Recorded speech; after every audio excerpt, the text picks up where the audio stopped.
Well, it's personal between me and you, and I'm going to do you some serious harm, you big stiff idiot. All right, Brendan Taylor here, True School Sports. I'm with Rob Acosta, the man with the plan who got Jaron Ennis looking like an Adonis every fight. Nice to meet you, man. Nice to meet you too, bro. What's up? Yeah, great to be here in Philly at the Bozy Ennis dungeon, what it's called, Bozy Ennis dungeon. Listen, I was watching you with these strength and conditioning workouts, and Boots is always in shape, man. First of all, I wanted to ask, what made you want to get into strength and conditioning, and how did this whole thing of Boots come about? So I've been strength and conditioning fighter since 2007. Yeah. I worked with a lot of fighters, a lot of local guys. Just been doing this for a long time. But prior to doing this, I was actually boxing. Yeah. I got into a car accident, and things didn't work in my favor. So I decided to start teaching and then doing the strength and conditioning. And you just stayed around. It was your way of staying around the sport, kind of. Yeah, solid. So I got a solid 15 years of working with fighters. That's a beautiful thing. And now you got 15 years of groundwork, and now you got a guy who many believe is a generational type of talent in Jaron Boots Ennis. Yeah. I wanted to just ask you, like, from your point of view, what's he like working with, and what's his mindset like when he's going into these like rigorous workouts you put him through? You know what, man? He's always in the gym, so he's always training. He's always, he normally stays in shape for the most part. But makes my job a little easier to a degree, but it's also challenging at the same token because he's so athletic. It makes it, I gotta like break him. So like for each camp, it's like, all right, we gotta set a new goal. I gotta try to do this, I gotta try to do that. And if I don't, fulfill that task, then I feel as though like I'm falling off on certain aspects. Yeah. But my percentage rate is pretty high, so I'm satisfied with my work. I mean, he's got like 19 straight knockouts, and he's always putting on a great show. I mean, I actually saw Boots fight Deloney. I was there at that fight in the stand. Nice. Okay. So I got a chance to witness what he's like fighting live in person, and it's different. It's quite different. Yeah, it is. It was actually a nice little blessing to work with him.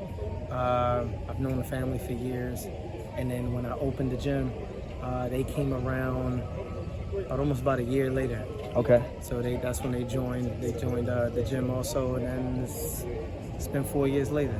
So this is what the gym turned into. It's a beautiful thing, man. I love this gym. It's a great gym to be at. I appreciate it. Yeah.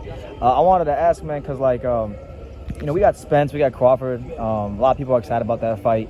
Yeah, but honestly, like I feel like it's lost a little bit of luster because I feel like with Boots in the picture now, I kind of question if it's really number one versus number two, because Boots is a great talent and he's knocking out these veteran fighters like it's nothing. How do you see Boots matching up with them guys like Crawford and Spence? I think that's the type of fight that is going to come down to where the talent is going to come in the most.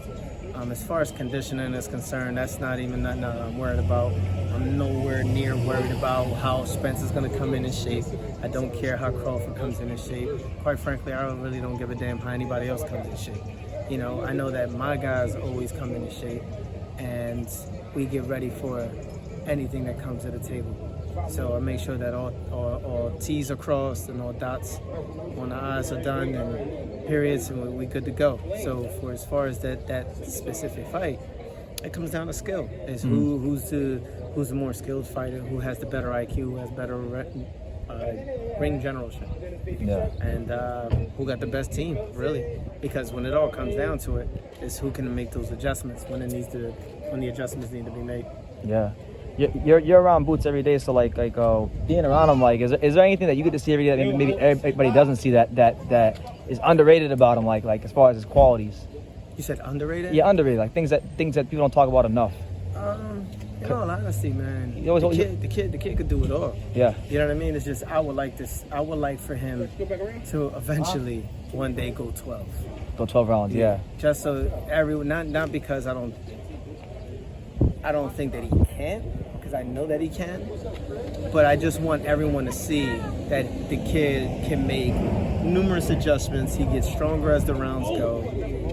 He's very skilled, and his ring IQ is like no other. So I would like for the world to eventually see him go 12. Yeah. You know what I mean? And knowing what we bring to the table, it might not even happen. He might get everybody out of there early. But at the end of the day, in reality, I got to be realistic with a lot of situations. There is a lot of crafty vets out there. There are a lot of they know how to survive. Yeah. They know how to survive. So, if Thurman takes it, then we'll see how that goes. If Stanionis takes it, it might be an early night. Who knows? Yeah. It's whatever adjustments we need to make. I'm hoping Ugas will take it because I was talking to Salas yesterday and he got really. I asked him about maybe a step up fight with Boots because I know they've had talks about that fight in the past, and to quote him, he said if that fight was made, we definitely kick his ass, but whether it happens or not. But you know what though, the thing is, like, everybody got to say that. Yeah. You have to see that. What are you gonna say? Yeah. Like, oh no, if that fight happens, he gonna kick Ugas ass. Yeah. And I train Ugas. That's not gonna fucking happen. Yeah. So you know what I'm saying? It's pride. It's ego talking. It's just business talk. It's Yeah. boxing. But deep inside, does he want to do it? Who knows? I don't think fighters are scared of any fighters, honestly. Mm-hmm. I really don't. I just think it has to make sense, financially, and it has to make sense, for everything else. You know what I mean? In order for certain fights to happen. I don't think any fighter's scared of any fighter. No. But I'll tell you what, though, we ready for whoever comes to the table, no matter who it is. Yeah. You know what I mean? Definitely. I definitely get them ready for anybody. But that goes for anybody who I train, though. I don't just work with Boots. I don't just stay here in Philadelphia. Like, I can travel and do this.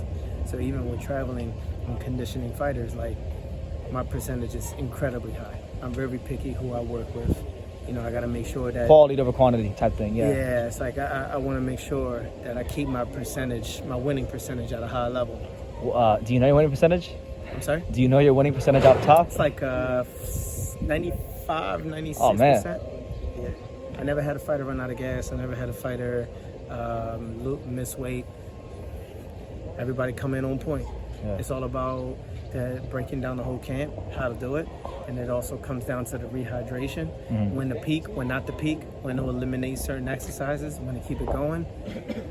I got this down to a science. Well, you're telling me because you had the little push-up thing earlier I was doing. And the push-up board. Yeah, the push-up board. Yeah, I've never seen it. It was really fun. But you take different workout equipment and you kind of test it on yourself before you let your fighters do it. I'm a guinea pig myself. Yeah. But that goes with everything though. And for 15 years of working with fighters, every exercise that I tend to show someone, I've done it already. So it's not like I don't know how it feels. I know exactly how it feels. I know exactly how the form's supposed to look. You know what I mean? So I take a lot of pride in my work. And, I'm not one of those coaches, and I'm not knocking coaches that don't do this, but I'm not one of those coaches that don't know what it feels like to be in the ring. Like, I spar my guys. If his father needs, if we're one man short and doing defense drills that day, he'll ask me, yo, Rob, put your gloves on. All right, cool. I throw my gloves on. Get in the ring. Busy. Yeah. Fuck it. We got to do what we got to do. So it's not like I'm not one of those dudes that just, have this educational background and then can't throw a lick of punches. Nah, you know what I mean? So it is what it is. Okay. All right, Rob. Well, I think you did a great job of painting the picture of what goes on here at the gym. It's a beautiful place, man. I ain't going to lie. Anybody that wants to come by and take a look or ask questions, they're more than welcome to, man. Oh, absolutely. Well, Rob, is there any final message you have for the boxing world before we wrap the interview up? You know what? I believe that this is going to be a whole new era, and this is going to be an era where it's going to weed out those fans that don't know about the sport, and fans that don't know is going to want them to teach them what it is to be in the sport. You got a lot of very smart, high IQ type of fighters, and I think this is the era where you're going to see the most well-rounded boxers. And it's going to be a show. All these guys are young. All these guys are hungry. And I think everybody should stay tuned because Philly has, in my opinion, Philly has the best fighters in the country. It's just, politically and with the low poverty rates and all that, we kind of victim to ourselves. Yeah. But stay tuned, man. You know what I mean? Is anybody out there that needs some work? Just reach out to me. There you go. Come on, you guys can come to Philly Boxing, one-on-one. They're on 4301 Paul Street, so you can reach out to me on Instagram. You can hit me up at I Am Alchemy, TSW, at Instagram. I don't know how to work my Twitter yet, so don't judge me on that. But, reach out to me. I'll answer questions, whatever you need. You know what I mean? I'm very confident in what I do. All right, well, there you have it. Rob Acosta, thank you for talking to True School Sports. Very welcome. Thank you for watching another video on True School Sports, the home of boxing. If you made it this far, do me a favor and do yourself a damn favor. Hit that subscribe button and surely you will not be disappointed.